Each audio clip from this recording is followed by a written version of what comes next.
আজকে নানুদের বাড়িতে বসে মামাতো ছোট ভাই বোনদের নিয়ে করব পিকনিক।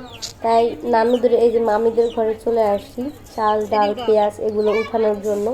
এটা ছিল দ্বিতীয় কোরবানির দিন। তো কোরবানির শেষে সন্ধ্যার সময় এই মামাতো ভাইরা মানে ওরা কাবাব বানাবে, মাংস পুড়িয়ে খাবে বলতেছিল। তো ভাবলাম ওদের নিয়ে কিছু আয়োজন করি এবং পিকনিক করি। বাচ্চা কাচ্চাদের নিয়ে আমার খেলতে এমনিতে অনেক ভালো লাগে ও মজা লাগে। তাই হলো এই যে এই মামির ঘরে চলে আসার হলো, সেও কিন্তু চাল ডাল দিয়ে দিল।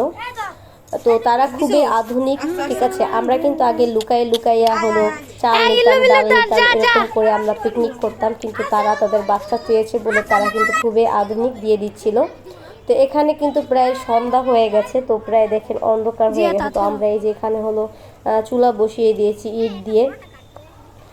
ভাই আমার মামিরা বলতেছে ও যে কখনো বড় হবে না, কারণ আমার বাচ্চাদের সাথে সময় কাটাতে খুব বেশি পছন্দ হয়। আর ওদের সাথে চিল্লাচিল্লি করতে করতে আমার গলাটা পুরাই ভেঙে গেছে, বুঝছেন। মানে ওরা যেহেতু আমি ভিডিও করতেছি, তারাও ভিডিওর ভিতরে ওরা চিল্লাচিল্লি করতেছিল এবং দুষ্টামি শুরু করে দিছে।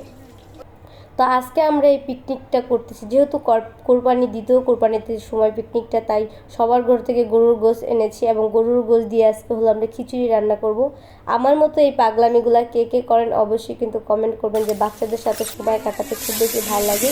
আমার বিশেষ করে অনেক বেশি ভালো লাগে। মনে হয় যে ওদের সাথে সময় কাটালে সময় কোনো লস হয়, বুঝছেন। মানে একটা অন্যরকম আনন্দ এবং ছোটোবেলা একটা ফিল আসে।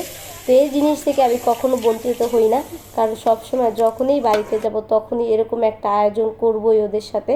এটা হোক আমার বাড়ি বা নানুর বাড়ি, যেখানেই হোক না কেন, এবং ভাই বোনরা মিলে একটা পিকনিক হবেই। নাহলে কেমন যেন বাড়িতে যাওয়াটাই হলো জমে না। বাড়ির সবাই খুব বেশি বকাবকি করে, বুঝছেন, যে তুমি বাড়িতে আসলেই তুমি এরকম করো, তুই বাড়িতে আসলেই এরকম পোলাপান উস্কাইয়া দেস। আমি কি আরে এই সময় করবে না কখন করবে? বুড়া বয়সীকে আর এগুলো মন চায়? সবাইকে আর আমার মতো যে বুড়ো হয়ে গেছে তারপরেও আমার এই ফুর্তি করতে মন চায়? ফাইনালের কথা বলতে বলতে খিচুড়ি তো হয়ে গেছে। এখন হলো আমরা সবাই মিলে খিচুড়ি খাবো। তো সবার ঘরে থেকে বাটি বল এগুলা নিয়ে আসছে। আর এত মজা হয়েছে আলহামদুলিল্লাহ, খিচুড়িটাতে এত মজা হবে ভাবতেই পারি নাই। তো আপনাদের কাছে আমার এই পিকনিকটা কেমন লেগেছে, আমাদের এই ছোট ভাই বোনদের পিকনিকটা অবশ্যই কমেন্ট করবেন।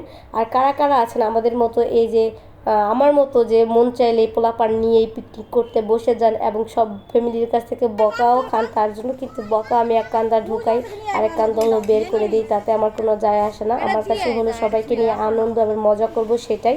এখানে আমি সর্দারি করতেছিলাম আর দেখেন এক পাতিল খিচুড়ি সবাই কিন্তু খেয়ে ফেলছে। এটা হলো সবার ঘরে ঘরেও দিয়েছিলাম। আর এই যে ছিল বিচ্ছু বাঙালিরা, সবাই এই যে আমার নানুদের ঘরের সামনে বসে খাওয়া দাওয়া করতেছিল। তা আজকে এই পর্যন্ত, সবাই ভালো থাকবেন। পরবর্তী ভিডিওতে আবার আপনাদের সাথে দেখা হবে। আসসালামু আলাইকুম।